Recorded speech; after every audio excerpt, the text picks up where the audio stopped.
அந்த திட்டத்தை முடக்கி வச்சிருக்கிறாங்க. ஆனால் எய்ம்ஸ் மருத்துவமனை எப்போ பார்த்தாலும் பேசிட்டு இருக்காரு. ஒரு செங்கலை தூக்கிட்டு இருக்காரு. பல லட்சம் செங்கல்ல கட்டி பிடிக்கப்பட்ட அந்த கால்நடை பூங்காவை திறக்க வக்கில்லாத அரசாங்கம் தான்.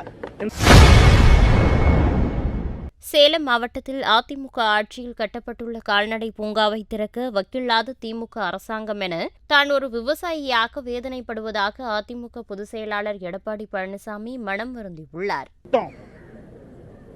சேலம் மாவட்டம் தலைவாச கூட்டு ரோட்டில் 1000 கோடியில் பிரம்மாண்டமான கால்நடை பூங்கா நாங்கள் கட்டி முடிச்சிருக்கிறோம். கட்டி முடிக்கப்பட்டு 3 ஆண்டு காலம் ஆகுது. இன்னும் திறக்காத பூட்டி வச்சிருக்கிறாங்க. 1000 கோடியில் கட்டப்பட்டது முழுக்க முழுக்க மாநில நிதி. அந்த ரிப்பனை கட் பண்றதுக்கு எவ்வளவு நேரம் ஆகும்? கட்டப்படாத எய்ம்ஸ் மருத்துவமனைக்கு குரல் கொடுத்துட்டு இருக்கிறார். கட்டி முடிக்கப்பட்ட பிரம்மாண்டமான கால்நடை பூங்கா, ஆசியாவிலேயே மிகப்பெரிய கால்நடை பூங்கா. இவ்வளவு பெரிய கால்நடை பூங்கா கிடையாது. 1050 ஏக்கர்ல கட்டியிருக்கிறோம். அந்த திட்டத்தை துவக்கி வச்சிருந்தா அங்க இருக்கிற அந்த கால்நடை மருத்துவக் கல்லூரி படிக்கின்ற மாணவர்கள் ஆராய்ச்சியில் ஈடுபட்டிருப்பாங்க. அந்த ஆராய்ச்சியின் மூலமாக விவசாயிகள் பயன்பெற்றிருப்பாங்க. அதையெல்லாம் இந்த அரசு செயல்படுத்த மனமில்லை என்ற அனைத்து இந்திய அண்ணா திராவிட முன்னேற்ற கழக அரசுல கொண்டு வந்த திட்டம் என்ற ஒரே காரணத்திற்காக அந்த திட்டத்தை முடக்கி வச்சிருக்கிறாங்க.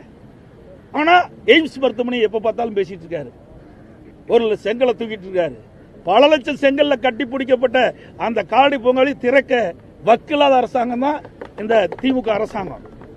உண்மையிலே மனம் வேதனைப்படுறேன். நான் ஒரு விவசாயி என்ற காரணத்தினாலே விவசாயிகளுக்கு என்னென்ன தேவை என்பதை உணர்ந்து அந்த ஆராய்ச்சி நிலையத்தின் மூலமாக இன்றைக்கு விவசாயிகளுக்கு இன்றைக்கு கால்களை இன்றைக்கு அதை உற்பத்தி கொடுத்தா அந்த கால்நடை மூலமாக விவசாயிகள் பயன்பெறுவாங்க. நான் முதலமைச்சர் இருக்கும்போது அமெரிக்காவுக்கு சென்றேன். பஃபலோ பால் பண்ணைக்கு செல்கின்ற பொழுது ஒரு பசு 60 லிட்டர் பால் கொடுக்குது. அப்படிப்பட்ட பசுக்களை ஆராய்ச்சி மூலமாக அதை உருவாக்கி நம்முடைய விவசாயிகளுக்கு கொடுக்கலான்னு தான் அந்த திட்டத்துடைய நோக்கம். ஏன்னா அப்படிப்பட்ட கலப்பின பசுகளை உருவாக்கின்ற பொழுது அந்த பசு நம்முடைய தமிழ்நாட்டுடைய சீதோஷ நிலைக்கு தக்கவாறு அந்த பசுவை ஆராய்ச்சியின் மூலமாக உருவாக்க வேண்டும். அதுதான் எங்களுடைய நிலைப்பாடு.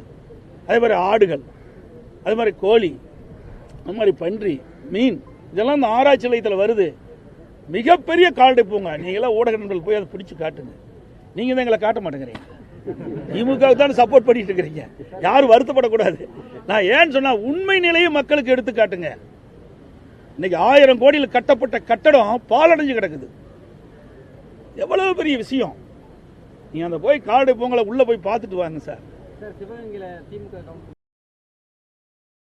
செய்திகளை உள்ளது உள்ளபடி தெரிந்து கொள்ள ரெஃப்ளெக்ட் நியூஸை சப்ஸ்கிரைப் பண்ணுங்க.